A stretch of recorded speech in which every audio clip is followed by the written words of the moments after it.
हम रात को पति पत्नी दोनों कमरे में बैठे, पति पत्नी के लिए थाली लगाकर भोजन लेकर आया, भोजन,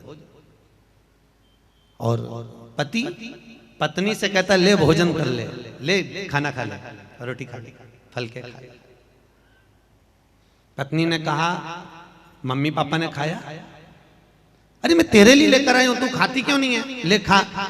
पत्नी बोली नहीं, मम्मी सुबह से काम पर लगी हुई थी, पूरे घर का काम कर रही, आज भूखी है अम्मा, और उनको पहले खिला। अरे मम्मी ने खा लिया होगा तो तू खा, तेरे लिए लेकर आया हूं। पापा ने तो कि पापा तो सो गए, ले तू खा। नहीं, पहले पापा को रोटी खिला कराओ, मम्मी को रोटी खिला कराओ, जाओ आई को पिता को भोजन कराओ, माँ को भोजन कराओ, उसके बाद अब मैं खा लूंगी। मैं तेरे लिए लगा कर लाया हूँ, थाली लेकर आया हूँ, ले तेरे लिए भोजन लेकर आया हूँ, खा। और कमरे में रोटी का टुकड़ा तोड़कर पति अपनी पत्नी को खिलाने लगा। पत्नी ने हाथ से रोक दिया, मैं ये भोजन नहीं करूंगी, पहले आप मम्मी पापा को खिलाओ, पहले अपने माँ बाप को खिलाओ, वो दिन भर से लगे हुए हैं, उनने खाना नहीं खाया है, आप जाओ। इतने में पति ने पत्नी से झगड़ा करा, पत्नी ने माई के फोन करा और मायके में फोन कर कर कहा पापा मुझे आज की आज तलाक चाहिए,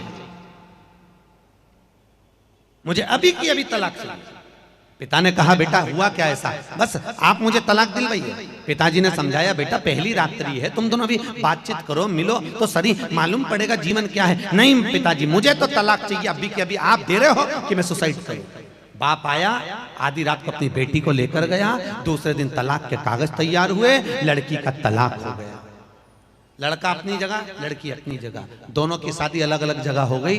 लड़की की शादी दूसरी जगह हो गई, लड़के की शादी फिर हो गई, दोनों का जीवन निकला, दोनों की अवस्था हो गई। एक दिन वही लड़की जिसका विवाह हुआ था वो 70 साल की हो गई, अपने बेटे और बहू को लेकर कहीं कमला माता के मंदिर पर, कहीं देवी के मंदिर पर दर्शन करने गई थी। थोड़ा सा सीरा, थोड़ा सा हलवा,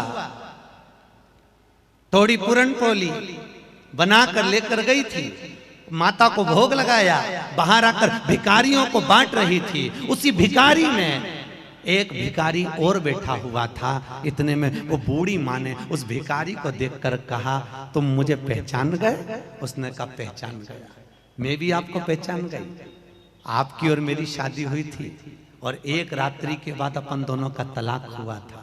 मालूम है मैंने तलाक क्यों लिया था? पत्नी उस आदमी से कहती है मैंने तलाक क्यों लिया था, उसका कारण मालूम है?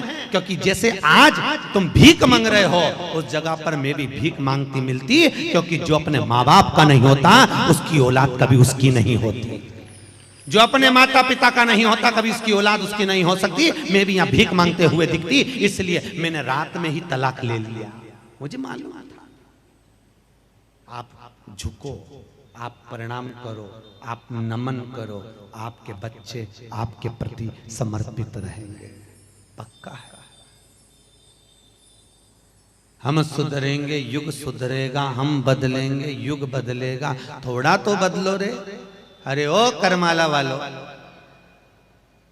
आज कथा का छठा दिवस है, नियम ले लो कि मैं झूठ नहीं बोलूंगी, नियम लो कि मैं मांसाहार नहीं करूंगी, नियम लो कि मैं मदिरापान नहीं करूंगा, नियम लो कि मैं वेश्यावृत्ति नहीं करूंगा, नियम लो कि मैं किसी को गलत नहीं बोलूंगा। आज अपने जीवन में बैसाख के महीने में ऐसी दृढ़ता बनाओ। यहाँ तुम दक्षिणा चढ़ाओ, दान चढ़ाओ, वो मतलब नहीं है, केवल मुख्यता है आपका नियम, आपका वचन, आपकी श्रेष्ठता। शिव महापुराण में से 7 दिन में अगर कुछ आप अच्छा लेकर जाओगे तो मुझे सीहोर में जाकर खुशी होगी कि आपने शिव महापुराण में से कुछ ग्रहण किया है, आपने अपने जीवन में कुछ उतारा है। मुझे अच्छा लगेगा, मुझे प्रसन्नता होगा।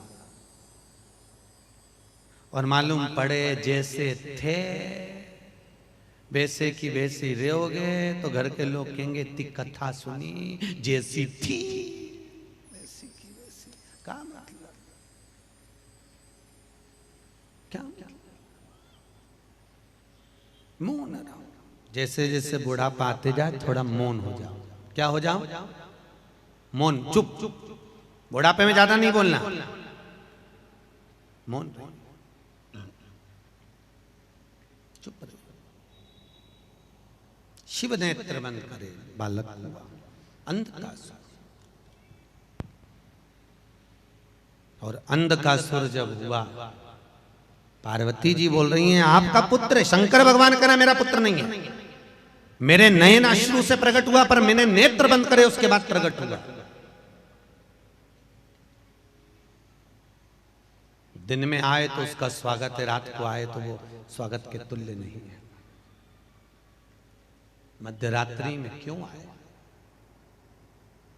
क्यों? रात्रि की मध्यस्थता। हनुमान जी लंका में कब गए थे?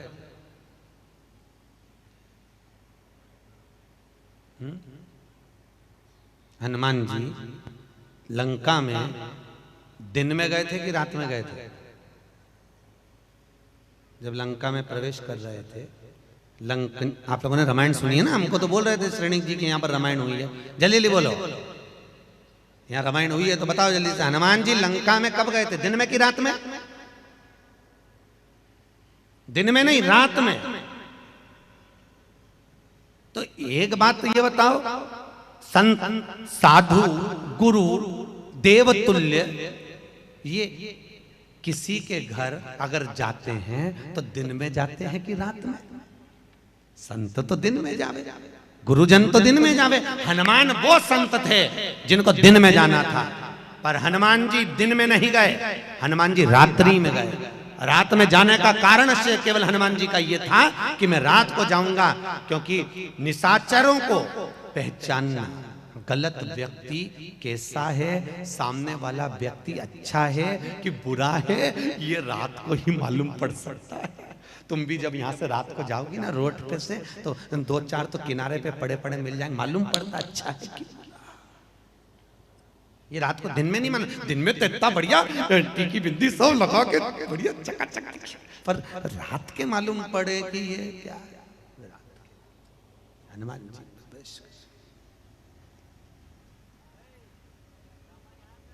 और कोई साधारण हनुमान नहीं है। अभी आप कथा में सुनेंगे वो साधारण नहीं है, प्रवेश कर रहा है रात्रि। भगवान कह रहे हैं ये मेरे नेत्र बंद करने के बाद प्रकट हुआ, इसको मान्यता नहीं दूंगा मैं। माता पार्वती कह रही है मैं इसको गोदी में लेती हूँ, मेरा पुत्र है। भगवान शंकर ने कहा पार्वती एक बार भगवान विष्णु को तूने गोदी में लिया था तो बद्रिकाश्रम देना पड़ा था, दूसरी बार फिर गोदी में लेगी फिर तो कुछ ना कुछ देना पड़ेगा, मैं तुझे गोदी में नहीं लेने, फेंक इसको। और माता पार्वती ने उसको पुत्र की तरह गोदी में उठा लिया, हृदय से लगा लिया, और माता पार्वती से शंकर भगवान ने लेकर उस बालक को समुद्र में फेंक दिया। समुद्र में बालक गया, उसको हिरण्याक्ष ने उठा लिया, हिरण्याक्ष ने पाल पोस कर बड़ा करा, बालक बड़ा हुआ, हिरण्याक्ष के प्राण छूट गए, वराह भगवान ने उसके प्राणों को हर लिया। और जब बालक बड़ा हुआ उसने तप करा, तप कर कर ब्रह्मा जी से वर प्राप्त करा, ब्रह्मदेव मुझे वर दीजिए। ब्रह्मा जी ने कहा मांग तुझे क्या चाहिए? ब्रह्मा जी मुझे वर दीजिए, जिस दिन मैं अपनी माँ को गलत दृष्टि से देख लूं उस दिन मेरे प्राण छूट जाए, उस दिन मैं मरूं। जिस दिन मैं अपनी माता को गलत दृष्टि से देखूं, मां को अगर गलत दृष्टि से देखूं तो उस दिन मेरे प्राण छूट।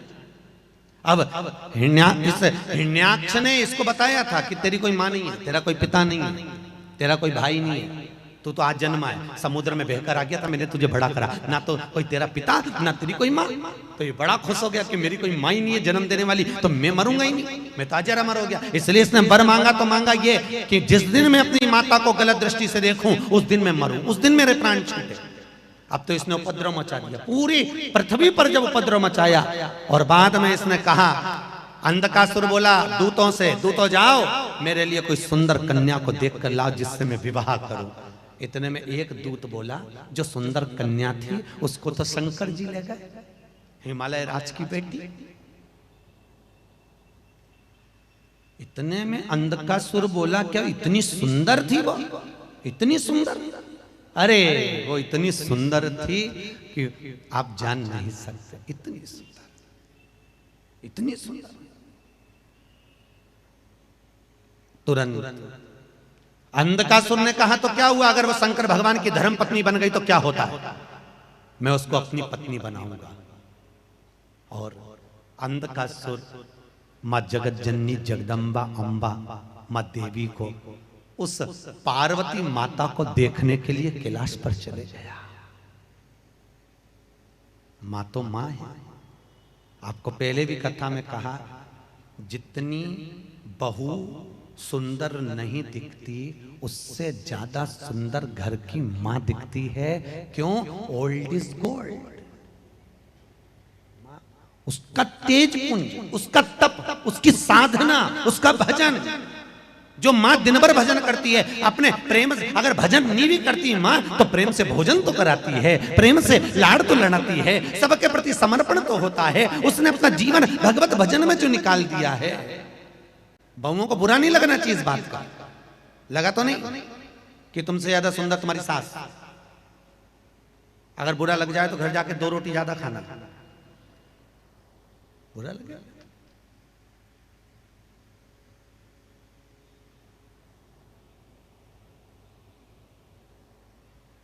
लगे वो एक बच्चे ने अपने पिताजी से कहा, पापा पापा। हाँ बोल। मेरे मन में एक समस्या है। क्या समस्या है? मेरे मन में एक प्रश्न खड़ा है। बोल क्या प्रश्न खड़ा है? पापा, पिताजी, प्रहलाद ने सतयुग में अपने पिताजी की बात नहीं मानी तो भी पूजा गया।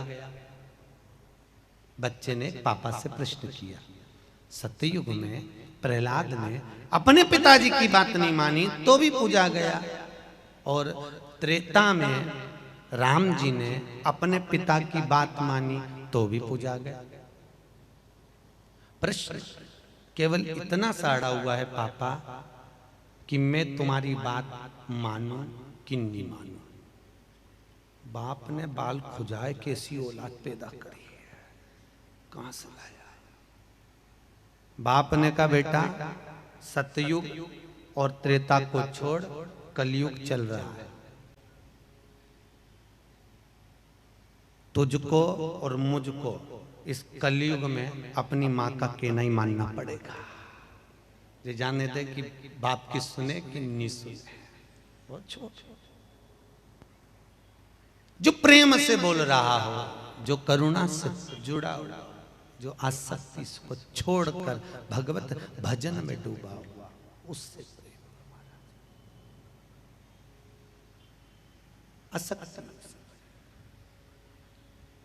अब अंधका सुनने जाकर मां जगत जननी जगदम्बा को जो देखा, मां इतनी सुंदर, इतनी सुंदर। अच्छा, शंकर जी ज्यादा सुंदर थे कि पार्वती ज्यादा सुंदर थी? जल्दी बोलो। अरे बोलो जम के, हैं? जम के बोलो, अच्छे से आवाज नहीं आ रही।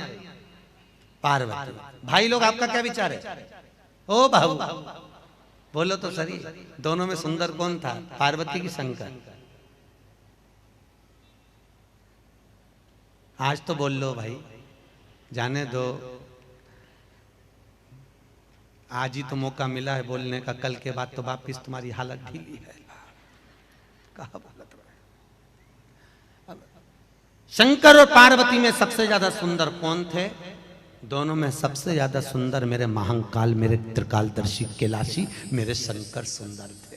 अति सुंदर, कर्पूर गौरम करुणावतार, अति सुंदर, इतने सुंदर, इतने सुंदर। एक दिन गणेश जी महाराज ने, भगवान विनायक श्री गणेश जी ने, भगवान गणेश अपनी धर्म पत्नियों के साथ में विराजमान थे।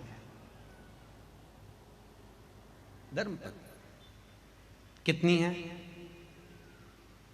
आपको कथा में बताया था ना, कितनी है? 5 धर्म पत्नियों के साथ विराजमान थे। और उसी समय गणेश जी महाराज से रिद्धि ने एक प्रश्न किया। चौथे नंबर की पत्नी गणेश जी, महाराज माता पिता शिव और पार्वती में सर्वश्रेष्ठ सुंदर कौन है?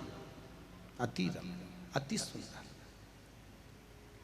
भगवान गणेश जी ने कहा, सबसे ज्यादा सुंदर तो मेरी माँ है। पिताजी को तो मैंने जब भी देखा तो बस में रमाए हुए देखा, जटाजूट बांधे हुए देखा, कानों में बिच्छू, हाथ में सर, मृगशाला लपटे हुए, नीलांबर। सबसे सुंदर है मेरी मां पार्वती।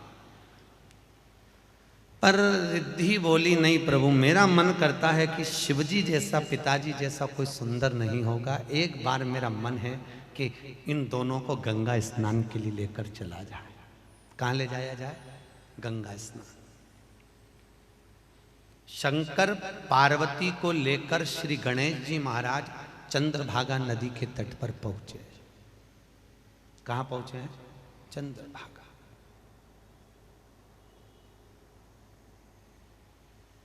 और चंद्रभागा नदी के तट पर पहुंचकर आज भगवान गणेश जी महाराज ने माता पार्वती और शिव जी से कहा, पिताजी आप इस घाट पर स्नान करिए और आप चक्र तीर्थ के पास स्नान करिए। जाइए, आप पहुंचिए। महाराज हरि विठ्ठल के मंदिर के सामने से जो रास्ता चंद्रभागा नदी को जाता है, करें दर्शन आप लोग? अरे बोलो तो, गए हो?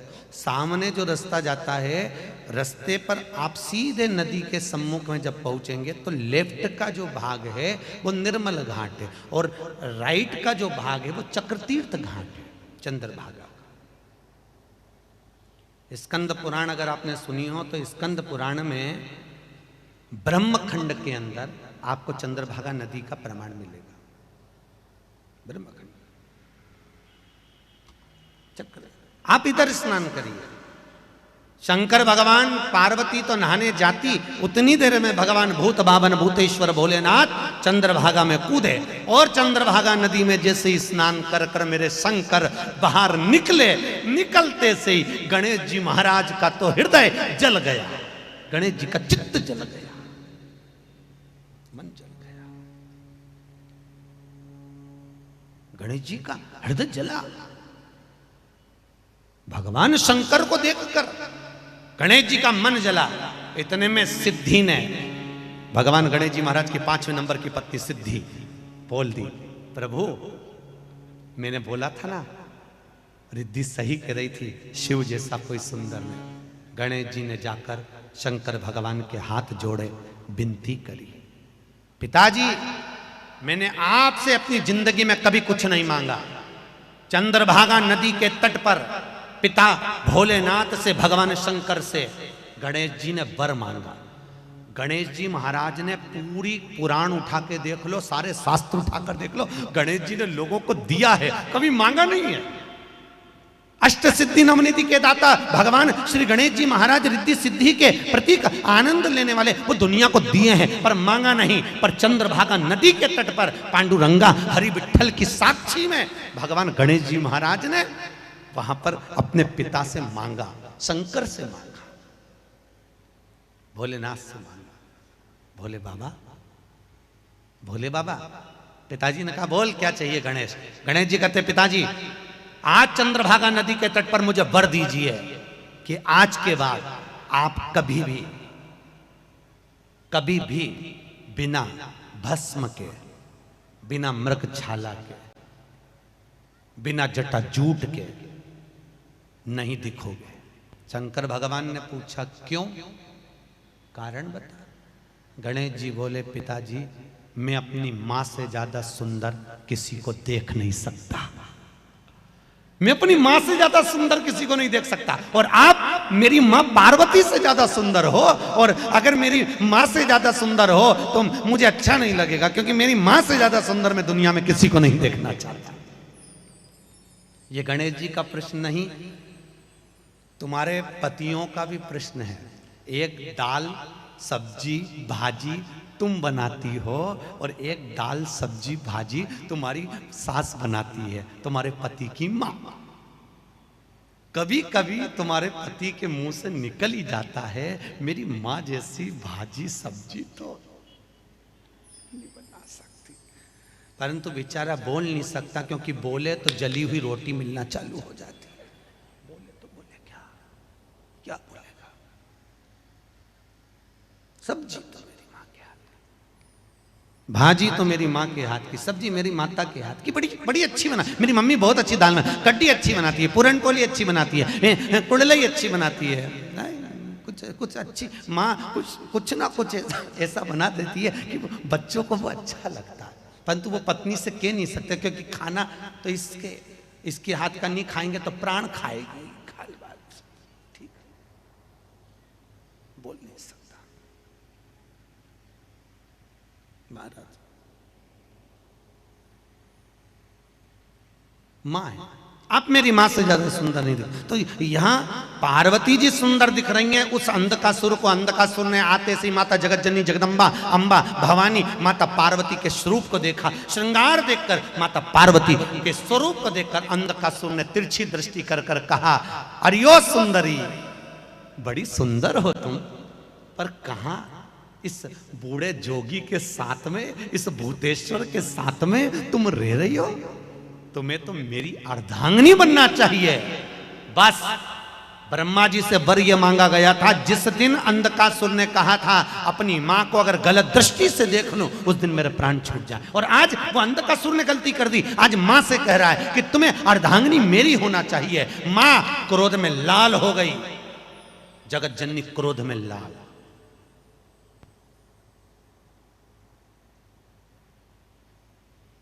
पति की निंदा या स्वयं के सात्वित्व को जब गलत किया जाता है तो फिर क्रोध आ ही जाता है। क्रोध हो गया, क्रोध में लाल, और मां ने अपनी लाल दृष्टि से उस अंधकासुर को जो देखा, इतने में भगवान भूतनाथ भूतेश्वर तुरंत आकर खड़े हो गए। शंकर भगवान ने माता पार्वती को आद्य शक्ति का फल प्रदान करा। प्रदान करते से शिव और शक्ति ने उस अंधकासुर का अंत करा। देवताओं ने पुष्पों की वृष्टि करी, गंधर्व गान करे, अप्सरा नृत्य करी, चारों तरफ सुख समाहित हो गया। हर हर महा, भगवान शंकर आनंद की राशि हो गए। अंधकासुर के प्राण छूटे हैं, गया अंधकासुर। समय आया, भगवान शंकर भगवान पार्वती के साथ विराजमान हुए। मां जगत देवता और राक्षसों ने मिलकर समुद्र का मंथन किया। मंथन में सबसे पहले अगर कुछ प्राप्त हुआ तो वो गौ माता प्राप्त हुई। मंथन में सबसे पहले क्या निकली है? जम के बोलिए, गौ माता। बहुत समय की पक्की होती है गौ माता, समय की। आप समय के पक्के नहीं हो। 6:30 बजे अगर कथा चालू होना है तो आप 6:45 बजे आओगे, 7 बजे आओगे, पर गौ माता समय की पक्की है। अगर आपके दरवाजे पर 3 बजे उसको भोजन मिलता है, 3 बजे अगर आप रोटी देती हो तो ठीक 3 बजे वो आपके दरवाजे पर आकर खड़ी हो जाती है, बिना घड़ी पहने, बिना घड़ी बांधे। 3 बजे निश्चित समय खड़ी है।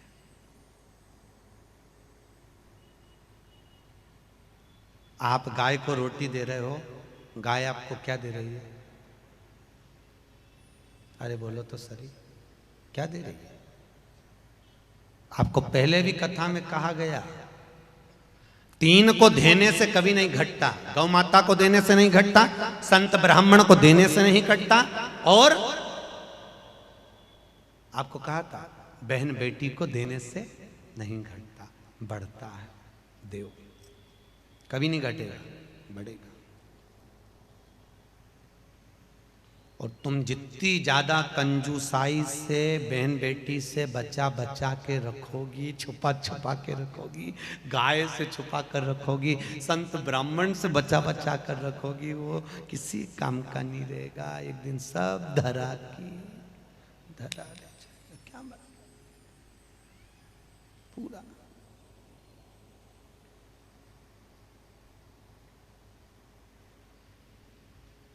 किसी किसी के यहाँ तो हमने देखा है पूरन पोली का आटा तक रखा के रखा रह जाता है, जीव चले जाते। मिठाइयां बनी हुई रखी है, पकवान, सेज, सैया सब आनंद में रखा है, और जीव गया।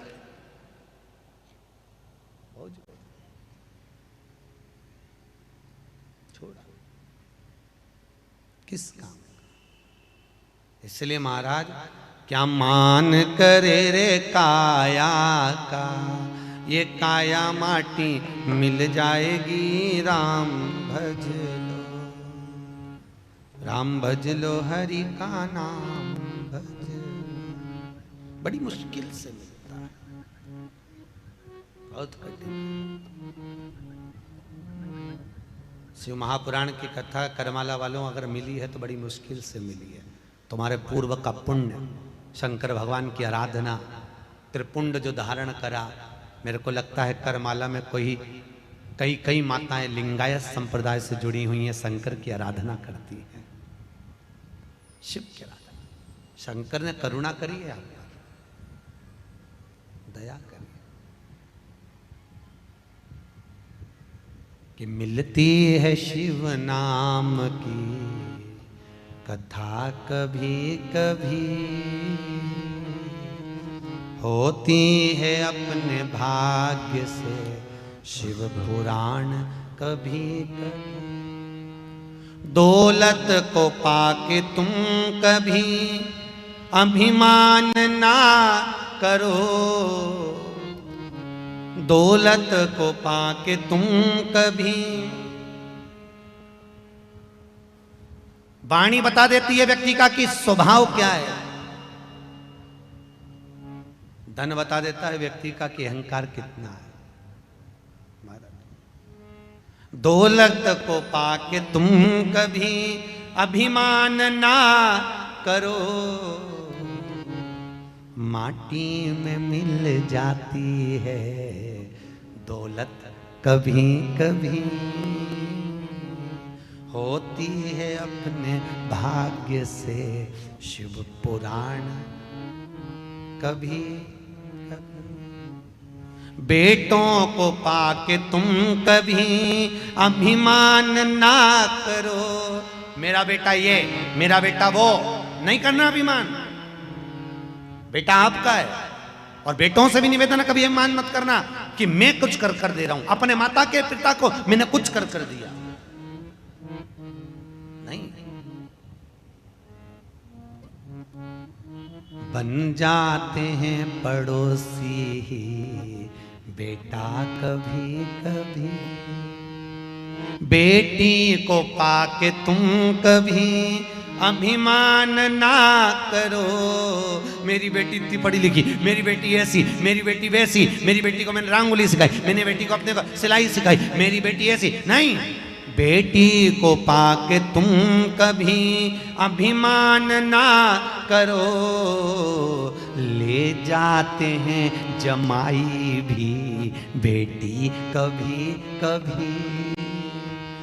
मालूम पड़े पाहुना आएगा, जमाई आएगा, ले जाएगा, बेटी छूटे। भजन मिले जो सबसे मूल्यवान है, सबसे जरूरी है भजन। पूरी सारी इंद्रियों में केवल एक इंद्री, ये जिह्वा, भगवान ने इसको लचीला बनाया कि भजन कर, भजन। पर करे ही नहीं, राम नाम के आलसी, खाने के होशियार, तुलसी ऐसे जीव को बारंबार देखता। खाने बैठे तो स्वाद बताए, कितनी अच्छी, क्या जोरदार आमठी बनी है, क्या जोरदार कड़ी बनी है, क्या जोरदार पूरन पोली बनी है, मिर्ची का ठेसा तो इतना जोरदार बना, स्वाद ऐसा दिखा है, स्वाद तुरंत बताए जीवन। और भजन करने बिठा दो उतनी देर में बोल जिभ्या हरि हरि, थोड़ी देर भजन करने बैठे राम राम पांडुरंग पांडुरंग।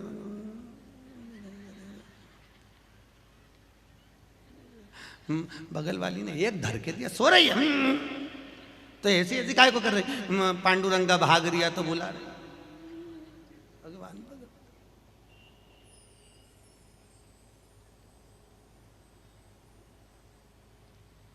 अच्छा, कल से क्या करोगी तुम? इसके बाद कल कथा समापन हो जाएगी, अच्छा लगेगा? अरे बोलो तो सही। वही तो, अब कथा पूरी होने के बाद जो कथा में नहीं आई ना, उससे जाके के ना तेरा क्या होगा रे कालिया, पूछ ले सकता, उससे पूछना तेरा होगा क्या। ना राम नाम लीनो तूने भरी जवानी में, तू डूब के मर जा रे। आगे बोलो, चुल्लू भर डूब के मर जा। पूरी जवानी, अरे 7 दिन मिले थे। श्रीमद् भागवत ज्ञान गंगा यज्ञ समिति ने चिल्ला चिल्ला के कहा कथा हो रही है चलो, पत्री का बाठी चलो, अरे आवाज लगाई चलो, बड़े बड़े बैनर लगाए कथा में चलो। उसके बाद भी फुर्सत नहीं है, समय नहीं है, समय नहीं है, समय नहीं है, समय नहीं है, समय तो आन दो, समय तो आन दो। और अंतिम समय में जब अटैक आया, शुगर बढ़ गई, एक्सीडेंट हो गया, तब डॉक्टर बोला समय आ गया, अब जा। तब तुम चिंता मत करना जीजियो, और ये कमला करमाला वाली हो, बिल्कुल चिंता मत करना, कमला माई बैठी है, चिंता करने की जरूरत नहीं है। ये सब लोग बोल रहे थे हमारे यहाँ सूखा पड़ा हुआ है महाराज, पानी नहीं है, पानी नहीं है। हमने कहा पानी की कमी नहीं है,